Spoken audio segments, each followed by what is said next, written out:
Welcome back to another episode of Big Moves, Bigger Conversations. We're dual screening it, and I am uber excited to be in front of Shawn Jackson. Shawn and I connected back at North Carolina Agriculture and Technical State University. So I am learning in real time a lot of what he's been doing from a career perspective, and we'll also hit on a couple of personal things. But Shawn, I just want to say thank you for being here Of tonight. course. Of And course. really excited to hear all things Shawn Jackson. And so with that, Shawn, I'm going to Yeah. turn it Yeah. over to you. No, Sasha, I appreciate it. First and foremost, thank you for even thinking of me to be on your podcast. And I think it's just really dope what you're doing with this channel. And I'm honored to be in your presence. So let me start there. But as Sasha mentioned, Shawn Jackson II went to North Carolina Agricultural and Technical State University, Aggie Pride. Aggie. From there, was recruited to one of the world's largest global PR firms and spent roughly 5.5 years there. And then from there, matriculated all the way to 2025. Super excited again, Sasha. I'm ready to dive into all the things. So let's do it. Let's do it. And I love that, Shawn. I don't want to I'm not going to get particular about whether it's been 12, 15, or 20. Somewhere around there, somewhere around there. We are here and we look good at it, and that's all that matters. Hello. All right. So, Shawn, let's take it all the way back to North Carolina A&T. What drew you to pursuing communications and PR to begin with? Honestly, I love this questions. Funny enough, PR wasn't on my bingo card going in A&T. I started out as a business student. Marketing was my concentration. And I remember one night during my sophomore year, I was sharing how stressed I was with my partner at the time about accounting and economics, all those math intensive courses, I mean, you're a product of Craig. And I just had to, take a step back and I was like, hey, is marketing really for me? And quick side note, you could ask any PR practitioner how they felt about math in school, and I bet you they'll probably have a similar response. Yes. Like outside of like your budgeting and all of that, like when you get into calculus, derivatives, all the things, no thank you. So with that, it's funny because he then asked if I considered PR and, explained how there were synergies between the two, but one of them really didn't involve as much math courses, to be honest. Mhm. And I was intrigued, but after doing some research, I quickly realized that he was wrong. One, about them both being similar. So marketing and PR are two completely different things. And then my second point was that I realized that PR really aligned with what I was looking to do with my career. So after coming to that realization, I set up time with the chair of journalism and mass communications and really expressed my interest and had a conversation about what I was looking to do. And then from there, we started to talk about the process of changing my major. And I'd say by that summer, I was enrolled into courses that really aligned with my new major. So again, my major was journalism and mass communications. My concentration was PR, public relations, and truly the rest is history. Also, I don't sit in the communications, marketing, and PR. Really simplify, right? What is your definition of PR versus marketing? Not love that question too. So I say for me, marketing really focuses more so on the promotion of products or services that really tie back to generating sales. Okay. Where PR for me, we're storytellers, right? There's a huge focus on storytelling, managing a brand's image, and really building relationships and ultimately forging trust with your consumers and with the media. Hey, that's super insightful. So we'll carry that along. So coming from an HBCU, because I feel like we always hit this topic of like, I'm coming from an HBCU. What are my opportunities? What are my experiences? Personally, I've done nothing but thrive. Myself and Hello. my friends leave it since being North Carolina A&T State University. But I want to get from your experience, right? You're coming from an HBCU. Were you concerned about your ability to land an opportunity, right? We go back and tell us a little bit about how you got the opportunity and then really what kept you there for 5 years and how did you Yeah. like, separate yourself from the math? Yeah, yeah. I'd say overall, as I think about my career, I feel that I've always moved with intention Okay. throughout my career, right? And I feel like I had to do that ever since I changed my major halfway through my college career. So essentially, I got a late start. And Mm-hmm. for me, in order to graduate on time, I had to enroll in summer courses. Not only that, but I connected with all of my professors in my department to, really ensure they knew my face and who I was, who Shawn Jackson was, right? And then I also got involved in all of the student organizations that tie back to my major that I could think of. So PRSSA, NABJ, you name it, and then also Verge Model and Troop, because I had to have a little fun on the side, throw your visa. And that's But with where we met. that, period. But I will say, by laying that groundwork, opportunities just started to open up for me. For example, right, I think that by really taking that initiative to forge relationships with each professor in the comms department, even those who I didn't have classes with personally, because again, I was graduating on time. Like I was not about to graduate 2014, 15, 16. No, came in 20 and 09, graduating in 13. No shade to anyone that, took a little more time, but I know for me and my story, 4 years and we're done. So with Done with that, it. I love the Married to Medicine reference. Okay, Jackie. But with that, oh my gosh. But with that, I forged relationships with my professors. That really helped to keep my name and my face top of mind as they thought about, or they came across different internship or just job opportunities. And it's funny because I had a professor by the name of Dr. Teresa Joe Stiles, my favorite professor, hands down. And she's the one who actually threw my name into the hat for a potential opportunity for an internship at Edelman post graduation. And that's truly how I got my foot in the door. Just thinking back, I remember when she called me into her office after class one day and she let me know that she received an email from a recruiter asking if she had any students gearing up for graduation that she felt was ready for an internship. And then she proceeded to let me know that she put my name in the running. So with that, I remember it was a week that passed and I didn't hear anything back. So I was like, oh man, like, no, they're not impressed by my resume. Like they're not interested in recruiting, this black guy from an HBCU, Yep. like just all the things, and just self-doubt just started to ensue. And then I received the email from the recruiters. I remember her name was Stephanie. She's such a sweet woman. She asked if we could set up some time. And after that coffee chat, I went through a pretty intense interview process. I want to say it was roughly 3 to 4 rounds of interviews. And I ended up landing the job 3 weeks ahead of graduation. And then, I kid you not, the day after graduation, I moved to Chicago because I had to start that Monday. Yes. So with that, now set the scene. I'm in Chicago. So once at Edelman, I personally knew that I was only guaranteed 6 months, i.e., the duration of my internship, and I was determined to land a full-time role. So with that, I revisited the playbook that I used when I changed my major. Yep. So I really went all in on building connections with any and everyone that I could get a coffee chat with. I felt truly that I was a sponge and I was just soaking up, like what my colleagues had to share Yes. and what type of work they were into to really narrow in on the sector of PR that I wanted to focus in on and really identify what interests me. And I'd say with about a month left of my internship and many coffee chats and just interviews later, I ended up landing my first full-time role on the consumer PR team with Kellogg's. So Kellogg's is my first major client. So when you think of Kellogg's, right, think of Eggo, Special K, Morningstar Farms, Fruit Loops, Rice Krispies, like Frosted all the Flakes. nostalgic Frosted Flakes, yeah. All of the foods that we used to enjoy as kids and we probably still enjoy a little bit now. Right. I'd say at my time at Edelman, I was there for 5.5 years. So 5.5 years of just some amazing work I was able to be part of. But to hit on the second part of your question, so just coming from an HBCU and just my abilities to, or whether or not I had any concerns or reservations about potentially landing a role, I would say absolutely. Mm-hmm.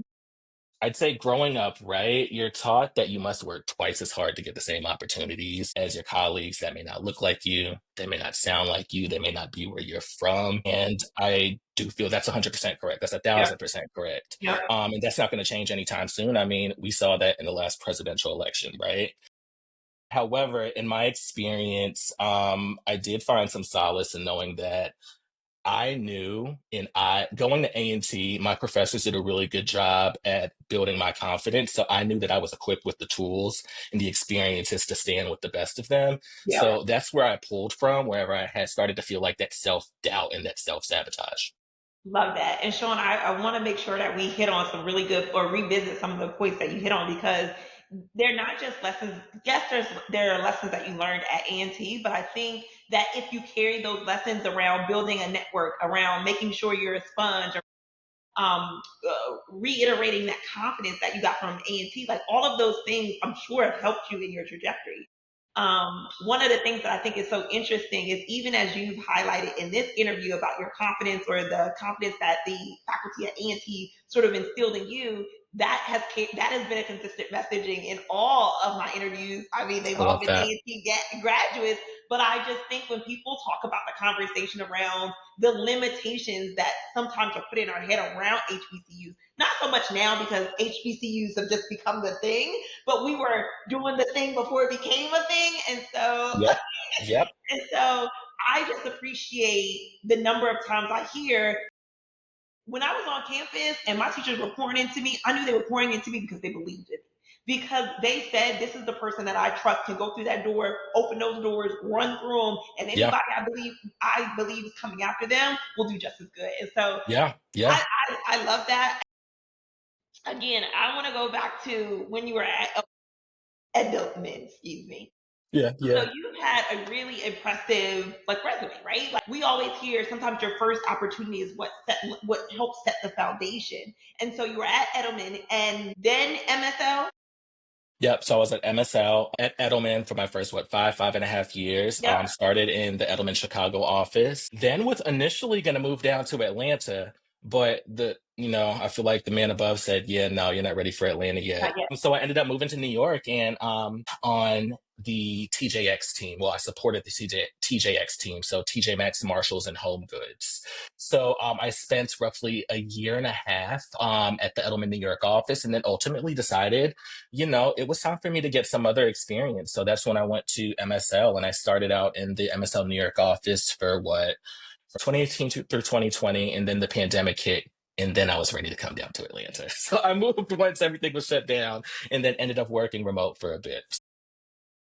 And I think this is a really good transition because we don't talk enough about what it means to move. You didn't highlight where you're from. So where are you from? Born and raised in North Carolina. So Charlotte, 704. They love I just wanted to get his opportunity to yell Charlotte to me, which will always be the developing city, but that is I mean, Charlotte's no Atlanta, but it's on the come up. It's on it's the come up. been that since I went to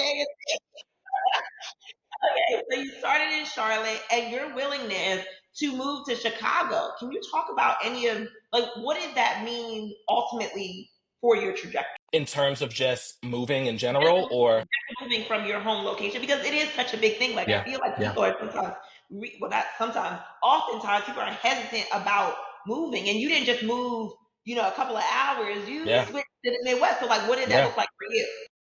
I'd say for me, honestly, I knew that if I wanted to do PR, North Carolina and Charlotte was not it. Charlotte is a huge banking city.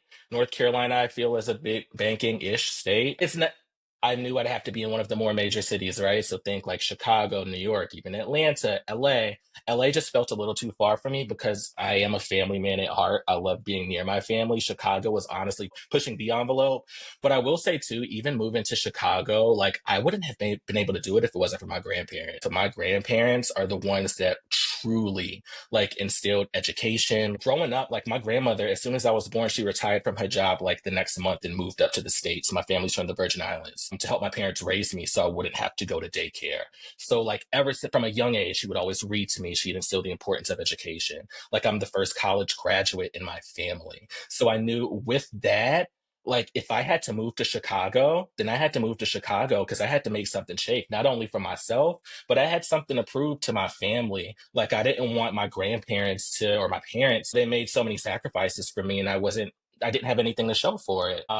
And then two, I'm also the eldest of five. So I have four younger brothers. Yeah. So with that too, it's just I want them to be able to look up to me and say, hey, like my brother, he graduated from college. He was able to accomplish X, Y, and Z. I may not go in his path, but I want to go off and do my thing and I want to be successful in it too. Like I think about my brother Andre. He's a graduate of North Carolina A&T. He played Yes. basketball. He's been able to go off overseas and play basketball and follow his dreams. So for me, just being able to just show them that I was able to take that step and move to a different city. When I moved to Chicago, Sasha, I had no family out there, no friends. I did not know a soul. Yes. And I will say, like, moving to Chicago, I've built lifelong friendships, relationships, personally and professionally. And I'm just Yes. so grateful for that.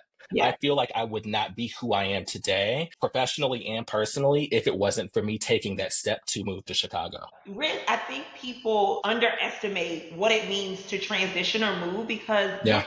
things come up. And I Yeah. feel like the more you are resistant to change, not the harder your life will be, but maybe the less interesting. Like I aim to live an interesting life because Same. listen, everybody has a different spiritual journey, but I just believe that when God shifts things or moves things, it just means something is going to happen that's Yes. going to be better, elevate you. And Yes. so I always feel like shake it up. Shake it up. Shake it up. Look, there's no room, there's no time to be stagnant. Life is short. Honestly, life is short. And I'd rather the Lord throw me a lot of curveballs and watch me pivot and move like I'm pulling a little Kim where I'm like, like, what am I gonna do now? And I'd rather do that. It makes life interesting and it keeps me on my toes. And I feel like life can get boring if you just don't like have a little pizzazz or a little spice or a little a curveball little thrown do at a you every little now bit. and then. Yeah, yeah. My mantra has been I want a life worth talking about. And Yes, that's what I get excited about. And so whether or yes, not, does that mean everything is rosy? No, but it does mean that again, through my experiences, we're able to have this conversation where it's not, yeah, oh, I just did this and I was da, da, da, da. So yeah, love that. Okay, I do yeah, want to focus. I think we've done a really good job of laying out the foundation and understanding your career trajectory thus far. So current day, you're at Dunkin', yeah. different from some of the initial roles in which you pursued. What is life like now? Yeah, I'd say at Dunkin', no day to day is the same, honestly. And I find so much beauty in that, right? Dunkin' is truly an innovative brand. Mhm. We like to stay ahead of the trends and we're always looking for fresh new ways to truly give our consumers what they want. And that's what Mhm. delicious drinks and craveable food. And we aim to do that in new and relevant ways. I will say that for me too, as I take a step back, like while I am in house, I've also been on the agency side. So those are also like two very different beasts, if you will. But I feel like for me personally, the way that I've been able to find success in navigating a brand or in-house space is because I've had that agency experience, right? So I'd say for me, overall, it's been a rewarding journey Mhm. navigating both sides of the Yep. coin. Yep. And I truly feel that both have offered unique experiences that have really helped shape my perspectives, especially as a communicator. Mhm. As I think back to my time on the agency side, I feel like with that, you're often juggling multiple clients. So, with that, you really learn how to develop a strong muscle for quickly understanding different sectors and, adapting to various brand voices and working at a fast pace. I do think that it's a great area to, or environment, if you will, to really build that versatility and really sharpening those strategic skills and strategically thinking under pressure. Whereas, as I think about my in house roles, especially like me being at Dunkin', I feel that you truly get a deeper understanding and knowledge of the brand, especially one brand, right? Like on the agency side, you typically have like 2 to 3, maybe even 4 to 5 clients. Whereas Mhm. on the brand, like I support all things PR for Dunkin'. I'm on a team of two. I have my director and then myself.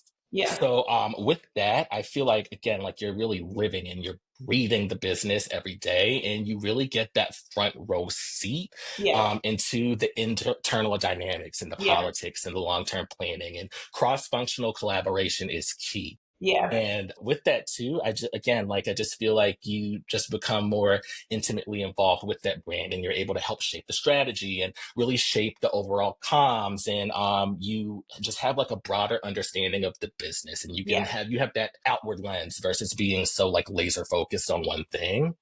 And while I do think both sides they deliver something valuable, I'm just grateful to have both. And again, like as I stated earlier, would not be as successful as I am in this in-house role if it wasn't for my nimbleness in having that agency experience. And you get really, I mean, I don't know if you pick up on this, but you actually get really excited when you talk about your new experience. So I'm excited Yeah, for you. yeah, yeah, And I didn't have an appreciation. So as you were explaining the difference between agency and in-house, I look at it. So I'm an accountant by background. My agency experience would be my consulting, right? Where we have yeah, multiple clients. We're yeah, trying to figure out what's the next thing that they're looking for. How can we pick up the small wins or the low yeah, hanging fruit? Whereas yeah, when I switch over to industry, which is where I'm transitioning to now, it's like I want to understand long-term solution and where I'm going to be, or what does the overall picture look like. So I love that. And I think that's what's really interesting about as you matriculate in whatever industry you're in, is that we're not doing things totally different, right? Like some of mm, those foundational points and things that you need to consider are there regardless of industry or sector. yeah, And yeah. so to that end, like you did talk about the differences between agency and your in-house experience. I want to know, if you were to take a full circle moment, is there anything you would have done different in thinking about your career path because of where you are now? Honestly, I think for me, I'm taking it back all the way to undergrad years. I wish I would have learned about PR sooner. Like truly, so I wouldn't have had to feel like I had to hustle and just Mhm. grind so damn hard during the back half of my college career in order to catch up. Like that's the biggest bit for me. It's like I feel like I had to do so much catching up and ripping and running to get to where I'm at today. However, I can confidently say that if it wasn't for the time and some of that ripping and running that I had to do in order to get to where I am, I wouldn't be where I am today. And I feel like it's really paid off for me because I truly feel that I am where I'm supposed to be in this moment. And I'm grateful for that. Love that. And I do think it's like we all have interesting career paths that we're like, well, if I would have known, but it's all about exposure, right? I think Yeah. one of the things coming out of A&T is often, well, at least in the accounting department, it was really structured, right? Like we were told this is the career path that you're most likely to succeed. And so Yeah. I am intentional anytime I go back to say, guys, open up. Like if there's something that you're exploring or you get excited about and it is like, it's an aspect of this, don't limit yourself. Talk to people. Yeah.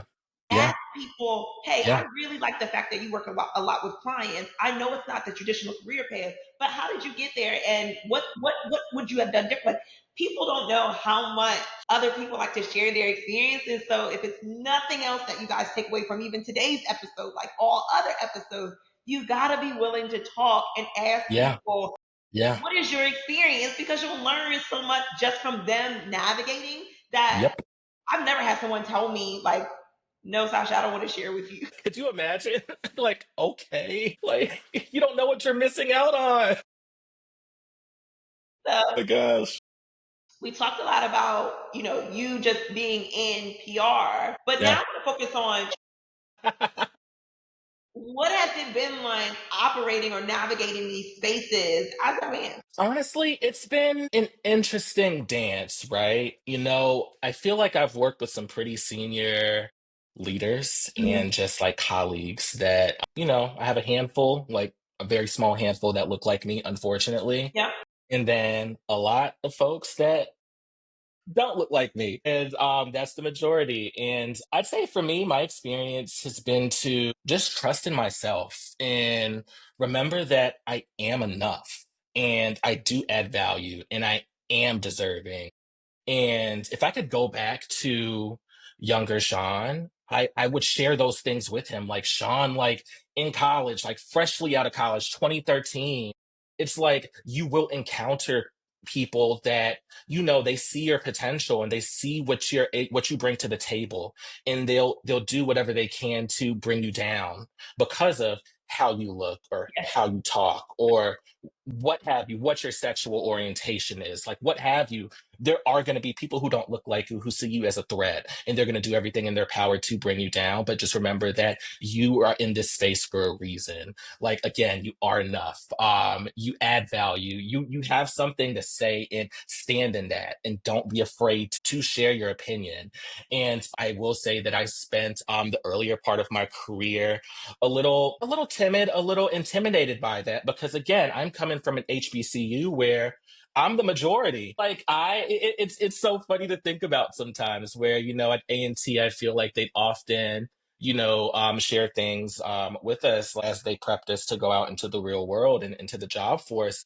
You're not going to be the majority anymore. Like, no, you're going to encounter some of these challenges. And I remember, like, it would go over my head sometimes just because Yep. I'm like, okay, yeah, sure, gotcha. Yes. All right, Yes. fine. Yes. And once you're in that space, it's wait a minute, like it's very real. It's very real. But I've encountered some colleagues where I've had to have some difficult conversations, and I've also encountered colleagues that may not look like me that, are down and they fully support who I Yes. am and what I'm about. So it's just remembering that I'm there for a reason. That's what I have to tell myself. I'm here for a reason. And I know I have something to say, and I know I have something to contribute. And my boss sees that, my leaders see that, and that's why I'm here, and that's why I'm constantly given these different opportunities. And the hate will come too from others, and you just learn how to roll with it, and you learn how to be quick with the tongue, and you know how to challenge and respectfully. And that's just what I've had to do over these last few years. And but I'd say for me, it's been a great experience. I feel like when back at A&T, when they were sharing these stories, I was like, oh yeah, that's because you went to school in 19, you were in it in Exactly, exactly. 1970. Yeah, There's yeah. no way I'm going to be the only in 2000. But you really are. And I think that is just such a hard pill to swallow, to know we are in 2025 when we thought cars were going to be flying. And here we are still dealing with the basics of talking about race. Like Yeah, it yeah, feels so it feels so silly. But in the it grand does. It scheme of does. things, you have to just be able and willing to double down on yourself and your abilities. And so I love that, through it's really a maturity thing, right? As you're getting older, you're like, hey, if I look back at my life and I've been successful, it can't just be everything is in luck. Right, right. There It's you me. go. You know There what you I mean? go. There you go. And it's so And even I in this appreciate that. conversation, I can see, right? Like we don't interact daily. We, Yeah. kiki on the social. But to hear, you talk about your career, I think that is what the evolution of all of us is, what is so beautiful in these conversations. Because again, if I haven't said it pointedly, I am so proud of you Thank you, for Sasha. I how far appreciate you've that. come. And like, Yeah. I am getting goosebumps Oh my because gosh. Stop, you're the stop. executive. You know what I mean? Like, who would have thought us doing the can't Pivots and wait. twists and head snaps up, model stance. Yeah. Model stance for 45 minutes. Who talked? Like what? So, I know. It's crazy to think about. It's crazy to think about. You've come a long way. Beautiful. Yeah. Yeah. Oh my goodness, it feels like the reunion. Mind you, I mean, it does, and I just hope that this resonates with the audience, because I just think that like it's so powerful for us in our 30s, still navigating, still figuring it out, and then for the younger folks who are coming behind us to know it will be okay. Like Yes. double down on yourself every time. Yes. You will be. I kid you not, Sasha. I wish I could go back in time to undergrad Sean and say, Sean, the things that you are worried about, the relationship that you are worried about, the people that you are worried about, does not matter in the grand scheme of things. You are going to knock down so many walls and open so many doors for others and do so many great things that, like, the stuff that you're so concerned about at that moment, it just doesn't matter. And that's something that I strive to tell students coming up as well. It's just focus on the goal. Like, block out all of the outside noise. And honestly, for me, that's one of the reasons truly why, while I'm in PR and I love the hustle and bustle of it all, I can't do this hustle for for much longer. And when I say that though, my ultimate dream truly is to become a college professor. And I want yeah, yeah. So I want to go back to HBCUs and I want to teach communications. I Yes. want to bring more students of color into the comms field. So Yes. PR, marketing, what have you. Just because it's having been in some of these rooms, like it's just so interesting to see how so many of these brands are trying to find different ways to target us, but they don't have us in these spaces. There have been many times where I have been the representative of us in these Yeah. spaces. And I just think that there needs to be more representation. And I feel like it's my job or my duty, if you will, like, hey, like I've been doing this for so long now, it's time for me to pay it forward, just like Dr. Styles paid it forward to me. And that's the goal. That's the goal. Like, again, like I love PR down. I love the hustle and bustle of being in house and brand side. But for me, it's just connecting back with the youth and connecting back with the younger generation or the up and coming generation and just trying to figure out how I can use my resources and my connections that I've built over these years to, put other students on and just to make sure that they can continue to, represent and take over these spaces. Right. And I know it's a little harder nowadays just with the current just landscape of where we are politically, Yep. but I don't care. I No. don't care. It No. starts somewhere. It All starts of somewhere. it is very temporary, and that's the other part Yeah. that I want to like reiterate is like we are all shifting through. I spoke to this older woman at church last week, and she said, "I've already lived through this." And she was like, "That's all of this seems very new and like Yeah. hype, and then and she was just like, with time it'll pass, like it'll pass." And so focus Yeah. on, to your point, like continue to identify what those goals are, work towards those goals, and take out the noise. And I love that you said your ultimate goal is to give back, because I think some of the most successful people I've talked to, their purpose is around giving back. And so I love that. And I don't know, do you feel like that was instilled in you at A&T or somewhere else? Were you really intentional about what's next for you? I think for me, I don't want to say it wasn't instilled in me at A&T because I feel like I was the bricks to Yes. help build the house. It's just one of those things where I feel like over time and just some of the experiences that I've encountered over the years, I'm like, I've learned too much Yeah. to not share this knowledge. And then two, I think just being in these spaces and being the only one, that's ridiculous to Yeah. me. And it has to change. I will say agency side, it is a bit more diverse racially from a gender perspective, what have you. Mhm. But I will say, like, having been on the brand side, not specifically Dunkin, but a few other brands that I've been on the brand side for, I've been one of, Yep. Yep. Yep. and it has to change. So 100% agree. When that'll change, when that shift will take place, we're still not sure, but we're pushing for it, and that's yeah, what that's all we can do. that's all we can do. All right, so let's, Sean, as we start to close out, I want to talk about branding, both personally and professionally. Mhm. You work with legacy brands, but how do you think about your personal? I'll say for my personal brand, honestly, it's just continuing to do things like this, right? Mhm. Again, shout out to you. Like this podcast, Big Moves, Bigger Conversations, this is dope. Giving folks a platform to share their experiences, to reach new audiences. Like, this is what I love to do. Anytime that I can share my experience and help someone else Yeah, guide their experience or make something easier for them or yeah. just learn from me. Hey, ooh, Sean made this mistake. Oh, let me not do that. Let me try a different approach.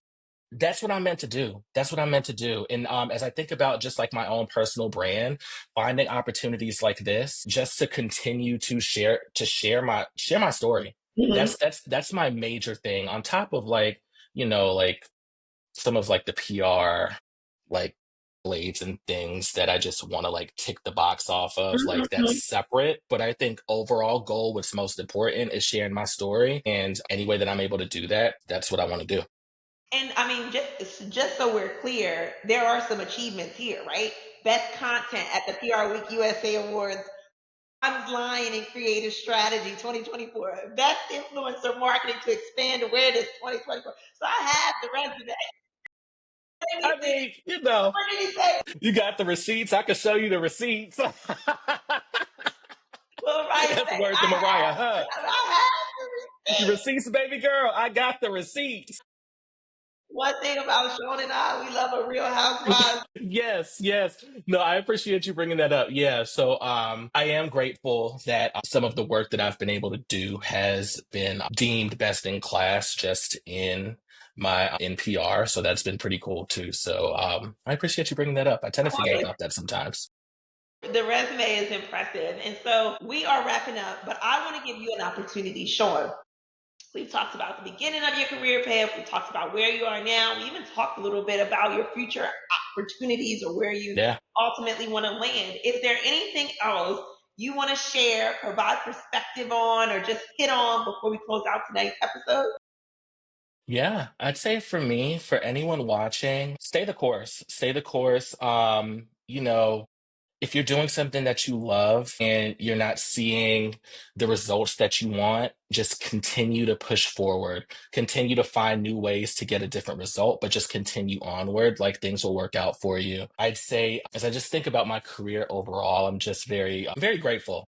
I'm very grateful that the Lord has blessed me with the opportunity to be in some of the rooms that I've been in and execute some of the campaigns that I've executed. And it really warms my heart to think about just a lot of the things that I've been able to accomplish. And I'm just hopeful that I am able to continue just pressing forward and continuing to have a few more things that I want to tick off of my list, both personally and professionally. But I'd say overall, I just hope to continue to just, again, as I shared earlier, just share my story. I do think that I do have a pretty impactful story that can help others. And that's what I want to do at the end of the day. So anytime, any way that I can do that, that's what I'm going to do. We love it. Yeah, yeah. Sean, we appreciate your time. And guys, for those of you who are watching this episode, please drop your questions and comments Yes, in the on the channel. If you want to yes. bring Sean back, like ask the questions so I can say, well, Sean, we have a list. Give me that list and I'll be back, okay? You don't even have to give me a list. I'll come back. Just let me know. Well, we love that. Honestly, this has been an amazing time. I appreciate you, Sasha. Awesome. Thank you so much, Sean. And with that, thank you all for joining. Until the next time, talk soon.